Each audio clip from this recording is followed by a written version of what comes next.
ये शिव षडक्षर स्तोत्र भगवान के ओम नमः शिवाय इस मंत्र की महिमा प्रकट करता है और इसके जप मात्र से, श्रवण मात्र से ही हमारे सारे पाप नष्ट हो जाते हैं। मन को बड़ी ही शांति प्राप्त होती है। ओम नमः शिवाय।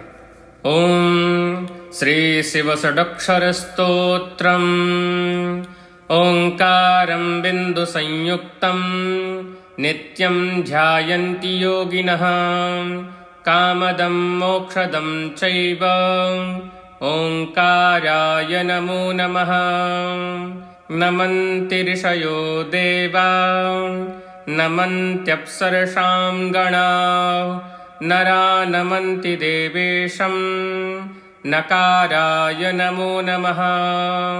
महादेवं महात्मानं महाध्यायोपरायणं महापापहरं देवं मकाराय नमो नमः। शिवं शान्तं जगन्नाथं लोकानुग्रहकारकं शिवमेकपदं नित्यं शिकाराय नमो नमः। वाहनं वृषभो यस्य वासुकी कंठभूषणं वामे शक्तिधरं देवं वकाराय नमो नमः।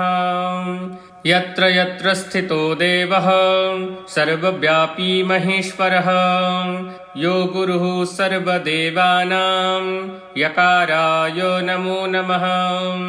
षडक्षरमिदं स्तोत्रं या पठेत् शिवसन्निधौ शिवलोकमवाप्नोति शिवेन सह मोदते।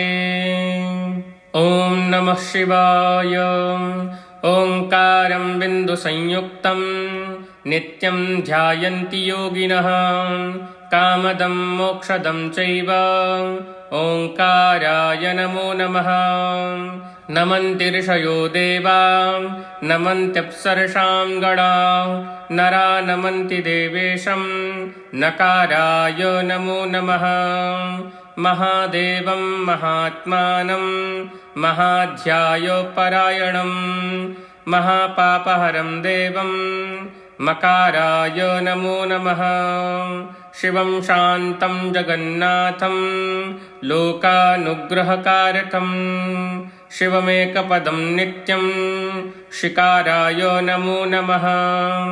वाहनं वृषभो यस्य वासुकी कंठभूषणं वामे शक्तिधरं देवं वकाराय नमो नमः।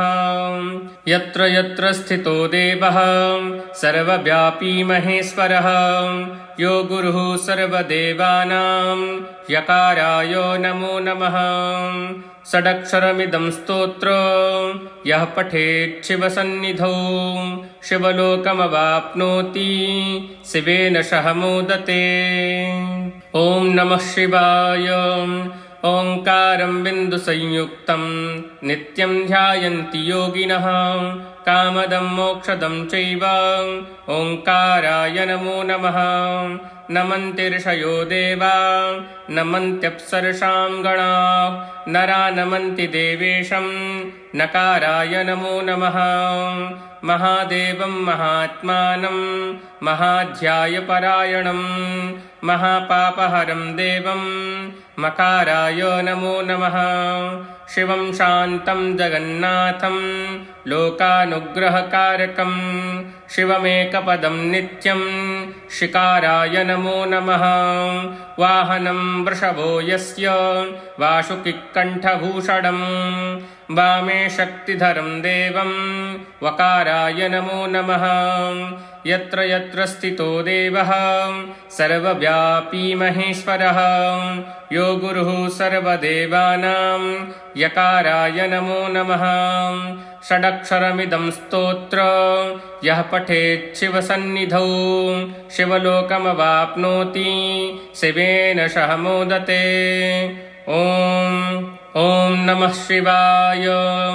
ओंकारं बिन्दुसंयुक्तं नित्यं ध्यायन्ति योगिनः कामदं मोक्षदं चैव ओङ्काराय नमो नमः। नमन्ति ऋषयो देवा नमन्त्यप्सरसां गणां नरा नमन्ति देवेशं नकाराय नमो नमः। महादेवं महात्मानं महाध्यायपरायणं महापापहरं देवं मकाराय नमो नमः। शिवं शान्तं जगन्नाथं लोकानुग्रहकारकं शिवमेकपदं नित्यं शिकाराय नमो नमः। वाहनं वृषभो यस्य वासुकीकण्ठभूषणं वामे शक्तिधरं देवं वकाराय नमो नमः। यत्र यत्र स्थितो देवः सर्वव्यापी महेश्वरः यो गुरुः सर्वदेवानां यकाराय नमो नमः। षडक्षरमिदं स्तोत्रं या पठेत् शिवसन्निधौ शिवलोकमवाप्नोति शिवेन सह मोदते। ॐ ओङ्कारं बिन्दुसंयुक्तं नित्यं ध्यायन्ति योगिनः कामदं मोक्षदं चैव ओङ्काराय नमो नमः। नमन्ति ऋषयो देवा नमन्त्यप्सरसां गणां नरा नमन्ति देवेशं नकाराय नमो नमः। महादेवं महात्मानं महाध्यायपरायणं महापापहरं देवं मकाराय नमो नमः। शिवं शान्तं जगन्नाथं लोकानुग्रहकारकं शिवमेकपदं नित्यं शिकाराय नमो नमः। वाहनं वृषभो यस्य वासुकीकण्ठभूषणं वामे शक्तिधरं देवं वकाराय नमो नमः। यत्र यत्र स्थितो देवः सर्वव्यापी महेश्वरः यो गुरुः सर्वदेवानां यकाराय नमो नमः। षडक्षरमिदं स्तोत्रं या पठेत् शिवसन्निधौ शिवलोकमवाप्नोति शिवेन सह मोदते।